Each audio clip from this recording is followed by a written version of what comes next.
শ্রীমদ্ ভগবদ গীতার নবম অধ্যায় রাজগৃহ যোগ শ্লোক নম্বর 1900। তোপামহমাহং বর্ষাং নিগুহন মূত্র সিজামি চ অমৃতং চৈব মৃত্যুশ্চ সদসচ্চাহমার্জুনা। অনুবাদ: হে অর্জুন, আমি তাপ প্রদান করি এবং আমি ওই বৃষ্টি বর্ষণ করি ও আকর্ষণ করি। আমি অমৃত, আমি এবং মৃত্যু, জড় চেতনার বস্তু উভয়ই আমার মধ্যে। এই পৃথিবীর কারো জন্ম আপনি দিতে পারবেন না, কারো মৃত্যু দিতে পারবেন না, কেউ মৃত্যু হয়ে গেলে তাকে বাঁচাতেও পারবেন না। যা হয় সবই ভগবানের দ্বারাই হয়।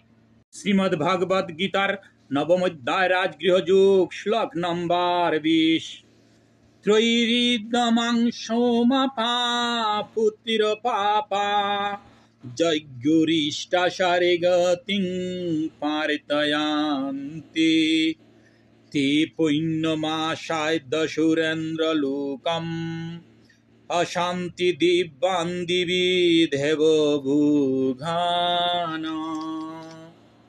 অনুবাদ: ত্রিবিদগণ যজ্ঞের অনুষ্ঠান দ্বারাই আমাকে আরাধনা করে, যজ্ঞা বিশিষ্ট সুমারস প্রাণ করে পাপ মুক্ত হন এবং স্বর্গ গমনের প্রার্থনা করেন। তারা পুণ্য কর্মের ফলস্বরূপ ইন্দ্রিয় লোক লাভ করে দেবভোগে দিব্য স্বর্গভোগ উপভোগ করেন।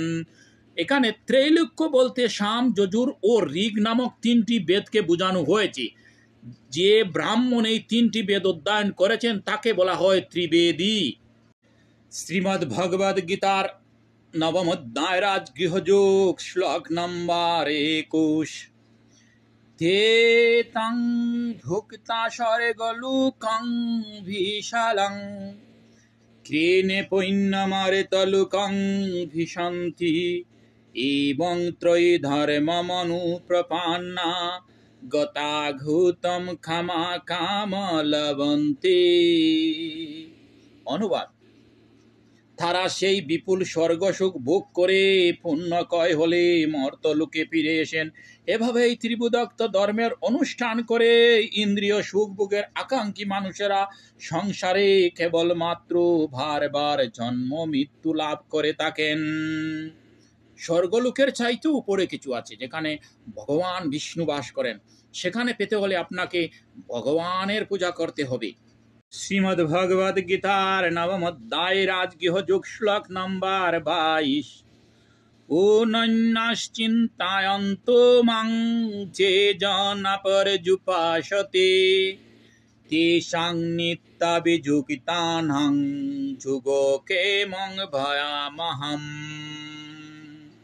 অনুবাদ: অনন্য চিত্তে আমার চিন্তায় মগ্ন হয়ে পরিপূর্ণ ভক্তি সহকারে যারা সর্বদাই আমার উপাসনা করে, তাদের সমস্ত অপ্রাপ্ত বস্তু আমি বহন করি এবং তাদের প্রাপ্ত বস্তু সংরক্ষণ করি। যিনি কৃষ্ণ ভাবনা ছাড়া আর এক মুহূর্ত থাকতে পারেন না, তিনি শ্রবণ কীর্তন স্মরণ বন্ধন অর্চনা প্রদসেবা দাস্য শৈক্য আত্মনিবেদন দ্বারা নববিধি ভক্তিপরায়ণ হয়ে থাকেন।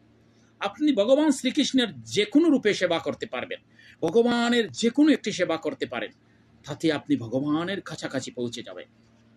শ্রীমদ্ ভগবদ গীতার নবম অধ্যায় রাজগৃহ যোগ শ্লোক নম্বর 30।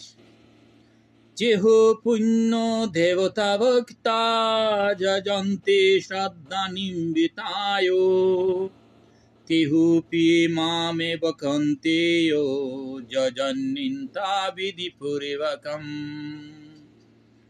অনুবাদ: হে কুন্তীয়, যারা অন্য দেবতাদের ভক্তি ও শ্রদ্ধা সহকারে তাদের পূজা করে, প্রকৃতপক্ষে তারা অবিধিপূর্বক আমারই পূজা করে।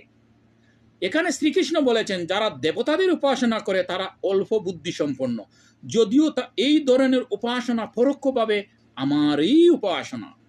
পরোক্ষভাবে বলা হয়েছে, এখানে পরোক্ষভাবে ভগবানের উপাসনাই করেন।